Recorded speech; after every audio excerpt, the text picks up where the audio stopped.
Hello and welcome back, adventurers. This is Captain TTRPG, and today we're talking about Pathfinder 2nd Edition. Hello and welcome back, adventurers. As I've mentioned before, I'm a veteran of D&D 5e. I played for almost 5 years, meaning mostly running, before I moved over to Pathfinder 2nd Edition. One of the first things I noticed about Pathfinder when I moved over, even when I was just looking into it, was choice. Well, I always had, plenty of choices in character development, it felt like, with D&D. Really, once I chose a class and a subclass, there weren't that many choices left to make. Unless I was a spellcaster, of course, because choosing spells is always a lot of choice to make, as is true in Pathfinder. But for martial characters, I was really just... It was feats every 4 levels, and then the rest of the character development was done after level 3. At first, when I was just starting out, and in D&D this is, I felt like I was making plenty of choices. That even choosing a race, a class, and a background was significant.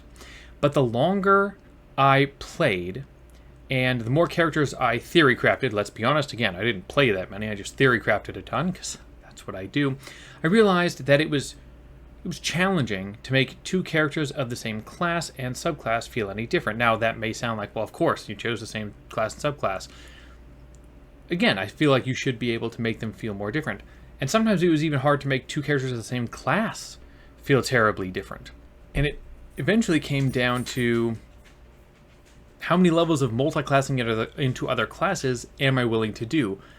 That's what gave you a lot of the variety. But if you did that, you were missing out on class features for both classes that later on. So suddenly you're in this, I have to multi-class to add a lot of variety situation, and then you didn't get the cool high-level features, if they even existed, which a lot of them didn't have cool high-level features, but that's a different problem entirely. While I still crafted plenty of characters, the more I knew, the smaller the game seemed. And yes, there are entire channels devoted to character builds, and they are amazing, and if you're into D&D 5e, absolutely check those out. There are some, I think D4 is the first one that comes to mind as far as character builds, but there's a lot of great ones out there. Just support all content creators, by the way, not just Pathfinder. If you're into these other games, support creators for other games too. That's always good. We all need support. Anyway, side tangent. Right. It all felt smaller. So, by the time I was a veteran of the system, I started designing my own character content just because I needed more options, more variety. I needed to spice things up. What had seemed like a positive for me as a new player felt more restrictive over time. Now, if I was an optimizer, and I most certainly am not, that's not who I am. I'm not looking to maximize anything I'm doing. I'm here to play characters, or at least theorycraft characters. Anyway, it would have felt even smaller. Feeling that you have to take a class dip in class X to make class Y good feels terrible, yet that's the essence of that game, at least as far as optimizers go. And that was just with character creation. When it came to combat, things felt even more stale, unless I was going to play a caster. I felt like my choices often boiled down to which enemy to target, and basically nothing else, because after that, I was just going to sit up there and swing at them again and again, using maybe cool things I had to go with my attacks, but that was most of what I was doing. And while that'll always be true to some extent, I think, it was more restrictive than I've seen with other games. I'm not saying that this would be the experience for everybody, but it was what I found, and it's what I saw with my players, despite whatever I might do with the environment or with the enemies in that game that just kept coming back to that same problem. But the question here is that still a problem with Pathfinder2e? At least that's the problem that kicked this off. And I do want to look at that. But when I was really thinking about it, and looking at my players and them having to make their choices, I almost thought, you know what? A more interesting video might be, are there too many choices in Pathfinder2e? Because I find that actually to be the more crippling problem for my players in my games. Anyway, so far all I've done is talk about D&D. So let's get into Pathfinder 2nd Edition, because that's obviously the focus here. The rest of that was all set up. So let's start with basic character choices. In D&D, there are 12 classes to choose from, or 13 if you were able to play with Artificer. In Pathfinder, there are 29 currently. Actually, by the time this video goes out, there's 29. That's because of what just came out last month. So yes, Pathfinder 2nd Edition has more than double the classes that D&D has. Okay, what about ancestries? Well, if we just look at remasters, again, comparison, because this is important for setting up the rest of this, D&D has 10 species, and Pathfinder has 16 ancestries. Again, that's just in the core remastered books. The core remaster. If we allow everything first party from both sides, though, Pathfinder is way up there. Tons of ancestry options. Even in the remasters beyond just the core books, we have some already being added back in, thanks to like Guns and Gears and stuff like that. And then we've got backgrounds, which, granted, neither game is too geared to their backgrounds. Like, it's a point of character creation, and it's important, I think, for building your actual character. But as far as choices, it doesn't make as much difference as the other two parts of ABCs do. But again, D&D backgrounds in their remaster, 16. Pathfinder in their remaster, 63. So already lots of stuff, just from the ABCs of character creation. Then there's feats. Unlike D&D, where you pick a feat every 4 levels, and you don't even have to choose an actual feat, you could just bump up your stats, and you're choosing between stats and feats, mind you. With Pathfinder 2nd Edition, we're talking about feats every level. This could be class feats and skill feats, general feats, ancestry feats. Sometimes you're choosing 1 feat, sometimes you're choosing up to 3 feats, 4 feats with some classes, depending on things that happen. Lots and lots of choices at every level of play.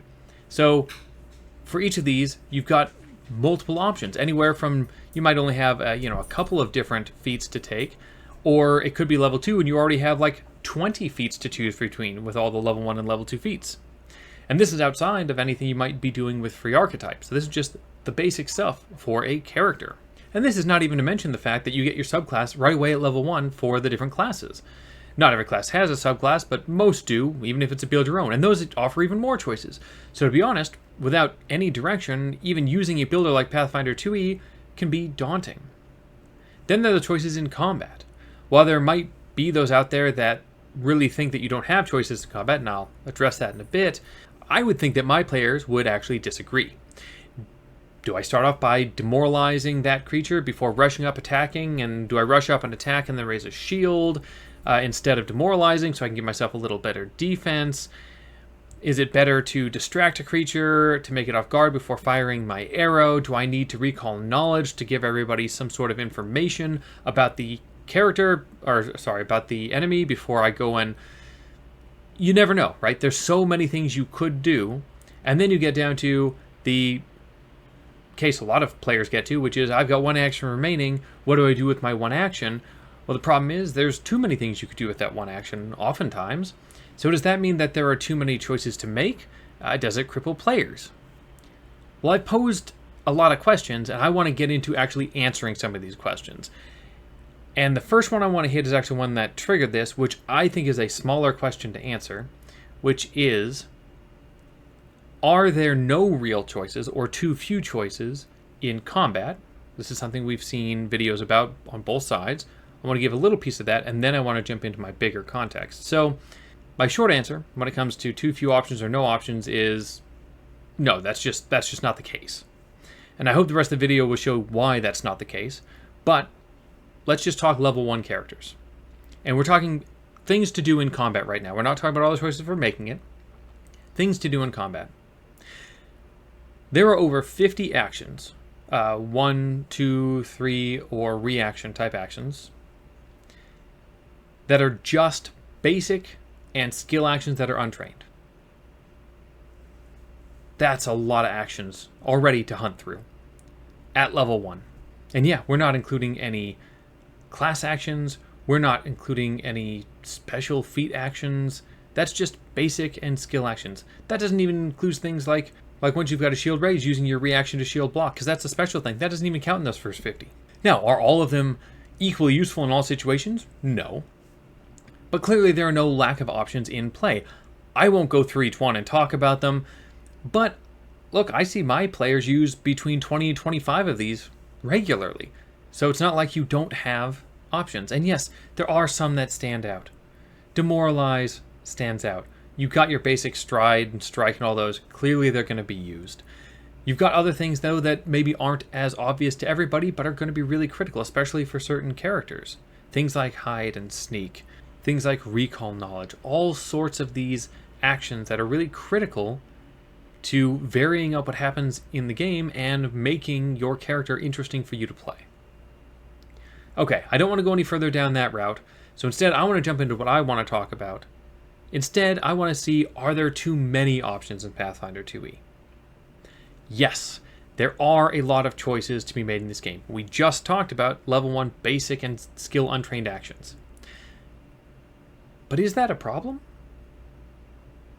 Well, it can be. Why do I say it like that? Having a greater number of options is only as big a problem as you choose to let it be. By the way, moving forward, when I look at these questions and look at my answers for them, I'm going to look at it from a player perspective and a GM perspective separately. So players then, when it comes to character creation, it's true that you have a massive set of ancestries to choose from. You could choose to read through all of them and make choices that best fit your character's vision, from including all of the pre-remastered stuff and the remastered, with well over 30 available. And this is who I am. I love getting into the details. Then again, for many current and potential players out there, you may not want to get into the details of every single ancestry or every option that exists and read about them within the ancestry to see what's going to fit your current vision the best. So my recommendation there, well, kind of twofold. The first, and you're going to see this come up a lot, keep it common. In Pathfinder 2nd Edition, there are traits. Traits are all over the place. But in here we're going to talk about a few very critical traits. The first one is rare, and the second one is uncommon. Probably reverse those when I talk about them, though. These indicate different things in the game. There are common ancestries that don't have either of those traits, and then there are uncommon ancestries and rare ancestries. All of these exist, even right away, right? Except for Player Core 1, I think, just stuck with commons. But either way, if you keep yourself to the list of common ancestries, it's going to be very easy to choose between them what fits your character best. Okay, there's not that many of them. I can show them right here on screen. The list isn't huge. Okay, so you're not feeling that list. Maybe it doesn't fit you. Now I'm going to take my common list and I'm going to add uncommon to it. So I've already boiled down what was a small task and decided it didn't fit me. So I can incrementally add those uncommon ones in. Do the uncommon not quite fit either? Haven't found what I wanted? I really want to do a living automaton? I add rare in. Now I've expanded the world that I had to begin with. So now I'm up to that full set, but I didn't have to boil it all down at once. I could read a bit at a time, understand my options before I added new ones on there. And yes, that automaton, that's out there in rare. Fantastic. I have that option. But I didn't have to go and hunt through everything all at once. I got there by adding from common up gradually. And this rolls right into my second recommendation for those players trying to choose something like an ancestry. And I'm starting with ancestry. We'll get into the other stuff. But the reason this matters is you're also trying to make a character, right? You're trying to fit a certain character design in your mind. Well, that's not going to fit in just one category necessarily. You may not have this concept that is strictly an automaton. You might think, ooh, I want something that maybe not everybody sees all the time, so it's kind of unusual, and I feel like I should have a creator. Okay, I've got a couple of different options, right? I could be this automaton, and I find that in rare. In fact, it might be most things I find live in that rare bucket. Could be I want to be an android. Great, that's out there too. I could be a skeleton, because a necromancer brought me up from the grave. these are things that all exist. They exist today in the game. And maybe what you really need to do is say, okay, I might start common, but if I've got a good idea for what my character needs to be, I can just quickly swipe through and I know what won't fit. So suddenly, you're not looking at all of common, uncommon, and rare.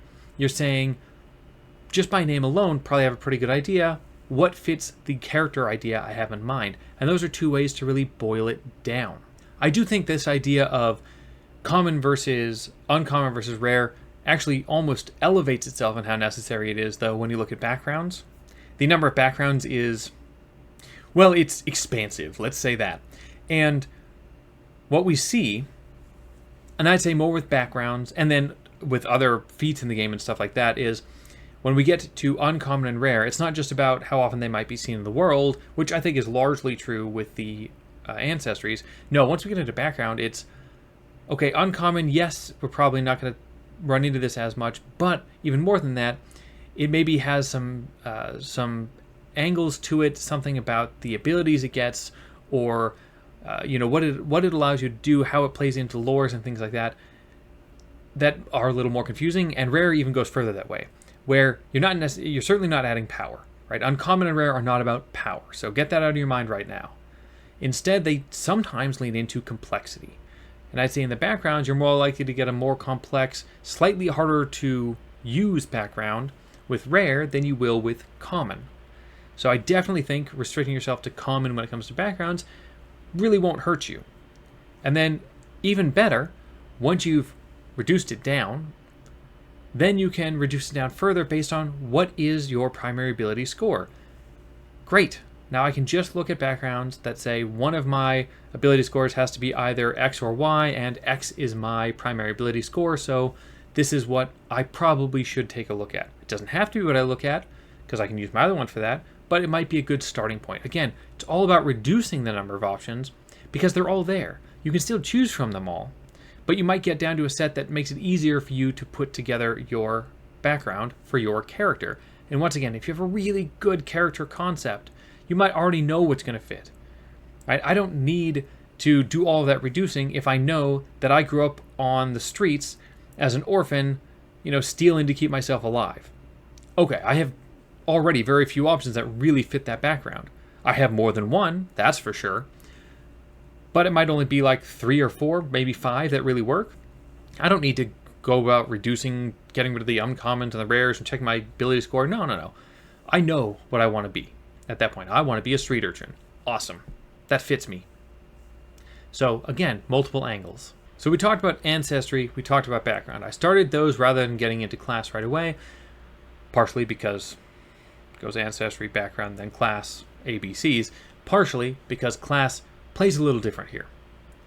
So when we look at classes, can we reduce out the uncommon and the rares? Absolutely. That's going to remove 3.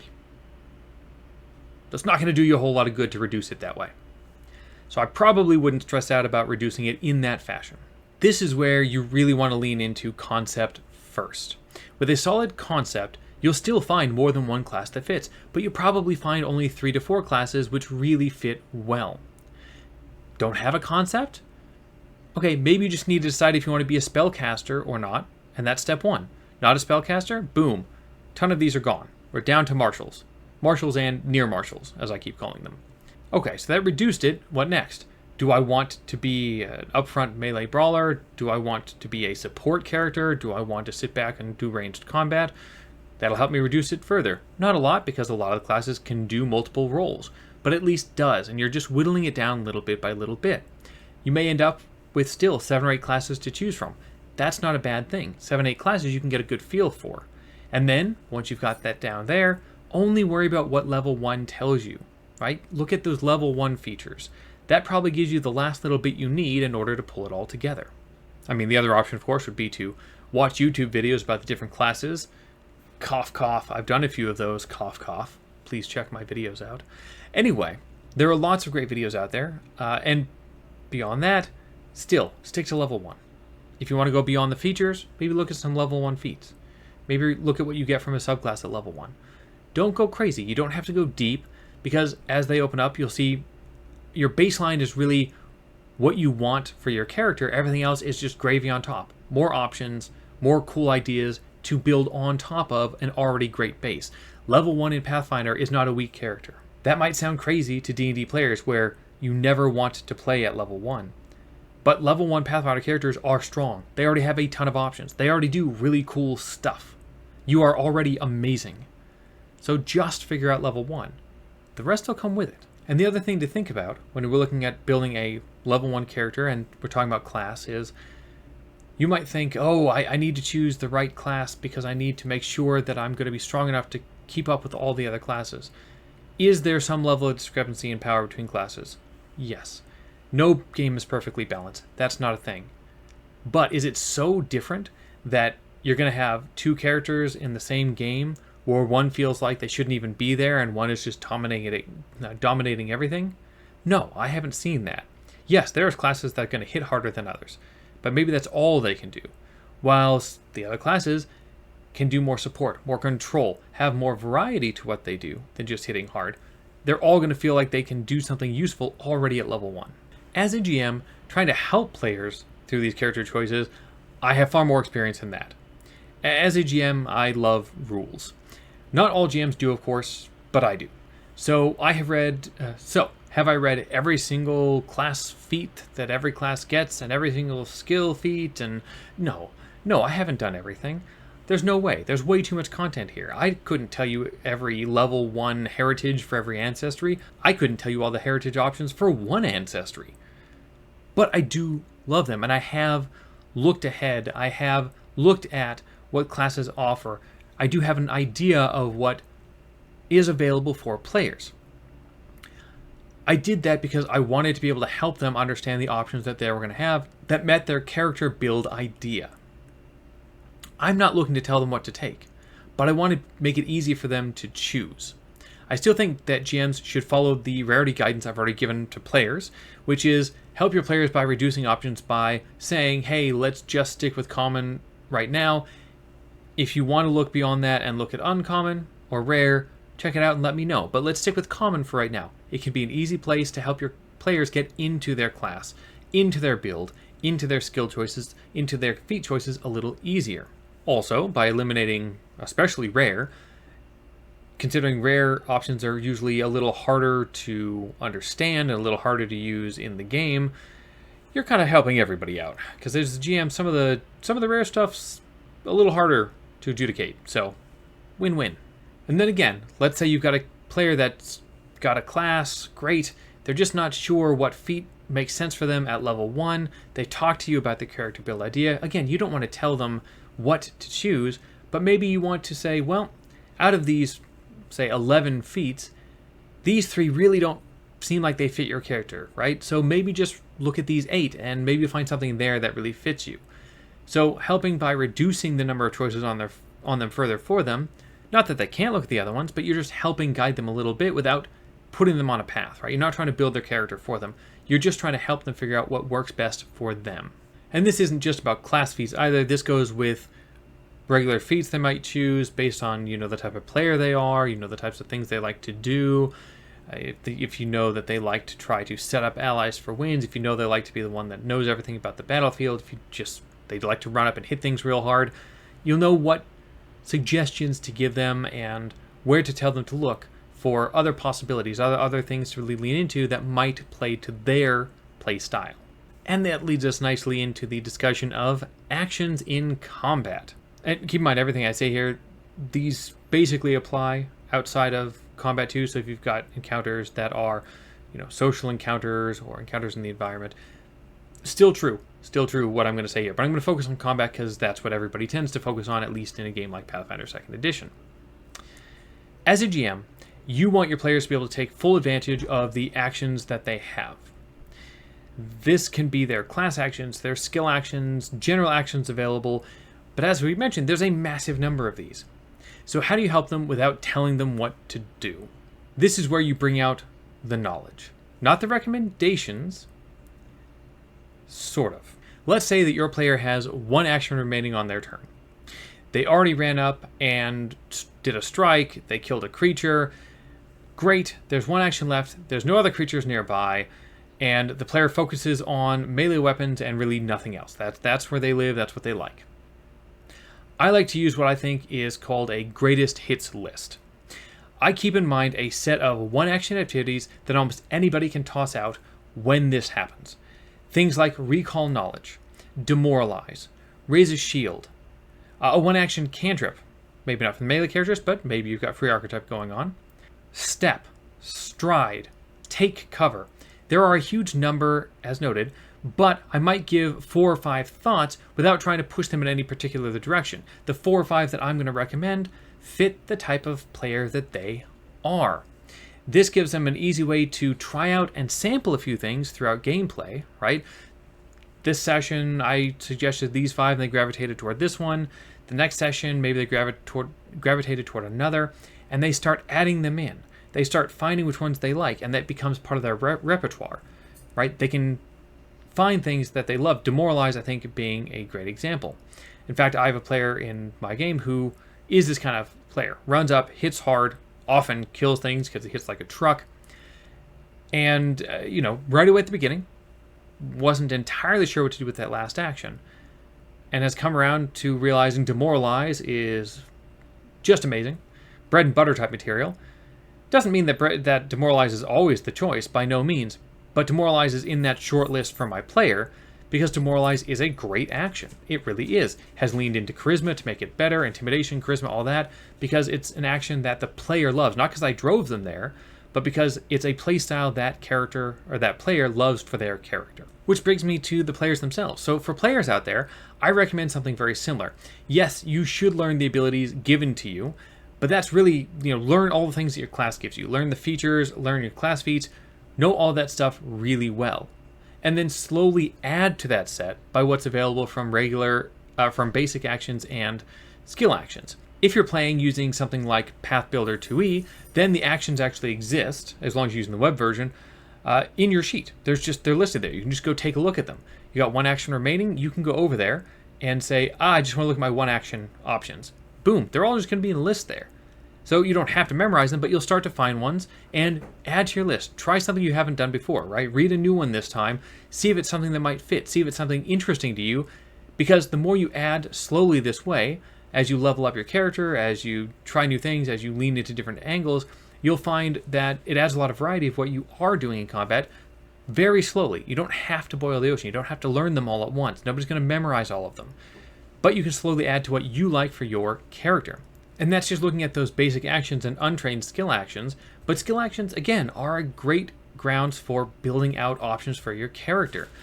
Yes, part of what you're doing at level 1 is choosing skills, and you don't know those skills terribly well. But there's a lot of them that are going to give you new trained actions to do, things that you have to be trained in the skill to get access to, and it opens things up. You can even filter down to those skilled actions so you can see what you're getting from it, right? You're adding little bits and little pieces. One of the obvious choices then, so when we look at skill actions, we also have to look at the ones given to us by feats. And I'd say one of the most obvious there would be Battle Medicine, 1 action for a medicine user. You can go heal somebody in combat, great. But even just for taking skills, for being trained in them alone, they're going to offer some cool things. Athletics will give you Disarm. Deception will give you Feint. Medicine gives you Treat Poison. Thievery gives you Disable Device. These are 1 or 2 action activities that you can use just by being trained in the related skill. And all of these can be really valuable to filling in a turn, to doing things you might not realize you wanted to do. Maybe you're a melee character, you've leaned into Charisma, and you've decided to go the Deception route. Feint is a great action. You can make somebody off guard, which, if you're a rogue, great, you're getting sneak attack as well on top of whatever else you might do because you hit them. But even if you're wielding a big 2-handed weapon, making somebody off guard is fantastic. And that might be a great thing that you like to add in. Maybe you're not into frightening, maybe deception is more your thing. Maybe both, because you're charisma based, you go intimidation and deception and make both options for you in different cases. That's a really good way to play, and it slowly adds to your options for your character. You don't have to learn them all up front. Finally, for spellcasters out there, yes, many of the spells in Pathfinder2e take 2 actions, making it even more important to know what your 1 action options are. So, high level with spells first though, reduce it down. Again, common, uncommon, rare. Start with common. See how it feels filling out your spells with just common. That's already going to give you a ton of options. You might even want to search for some certain traits. Maybe you want fire spells. There's a way to hunt for those. Because of the fire trait, you can filter down to just fire spells. So build out your general spells that way, really filtering it down for yourself, making it easier to consume them all. This is true for cantrips and every spell level above that. Thankfully, focus spells, you're not going to have nearly the same problem. They're a whole different thing that's easier to acquire and you can have way fewer to think about. But, like I said, we need to fill in those one-action options as well. And that's something that a lot of spellcasters don't think about. So something to keep in mind is make sure you're choosing a few one-action cantrips. In Pathfinder, you can cast cantrips alongside any other spell. You could do 2 spells in the same turn. You don't have to choose a cantrip. One-action spells are good too if you find any that you really love. There's, again, no limit there. So if you are building a spellcaster and you need some powerful spells and you need some simple options, you might want to do things like take really strong 3-action spells, take a whole turn. 2-action spells that can be sustained, even 3 actions can be sustained. Sustaining is 1 action. You filled out an action that way, you've got 2 actions left for other big spells. You're not sustaining, you've got 1 action left, you've got some really great cantrips. Things like Guidance, for instance, is a really great cantrip. That's just 1 action. The shield spell, solid, 1 action. You can kind of put all this together to see how you can fill out turns even if you're not moving around, because sometimes you won't have to move. And maybe you aren't charisma based. You don't want to demoralize, right? You don't want to take some of these other actions. You don't want to recall knowledge, even though intelligence is something that you're great at. You can fill it out with just spells alone. Just make sure that you set yourself up to succeed by choosing some combination of 1 action, 2 action, and 3 action spells, stuff to sustain, stuff that doesn't take sustaining, so you can kind of mix and match to what fits the situation best. The one thing you don't want to do as a player, no matter what, is never move beyond stride and strike plus your general class actions. If you feel you're stuck in a rut and that's all you're doing is running up to creatures and hitting them, please, please, please talk to your GM. Get other players' opinions. Look at what other players are doing. What actions are they filling in? Are you seeing them do things that you think would be interesting for you? Don't worry about trying to play optimally. It's not going to be like that in Pathfinder2e the same way it is in other games. Look at what makes it fun for you. You're still going to be effective. You're part of a team. You as a team together are going to do cool things. But don't get caught in a rut, right? There are tons of actions. I know it can be overwhelming. But don't stick yourself down at just the 2 you learned first because you're afraid of pulling in or trying new things, or you feel like there's just nothing that fits your build. I promise you there's stuff out there for you. Whew. That's a lot of talking for me. Maybe you have no problem finding fun ways to use your 3 actions, and this has been no help at all. But I certainly hope that even if that's the case, you got something out of this and it wasn't a complete waste of your time. Even if it's just one thought about how to utilize an action. Can Pathfinder2e feel limited in options in combat? Yes, if you decide to let it be. Can Pathfinder 2nd edition have too many options for you and be overwhelming? Yes, if you don't make it easier for yourself to make your choices. It can go either way. I hope that this helps you not let it go either direction for yourself. I hope that this conversation has made it easier for you to have fun in the game and easier for you to help your players have fun in the game. Go ahead and go take a look at those basic actions. See if there's something cool you haven't looked at. And as always, adventure on.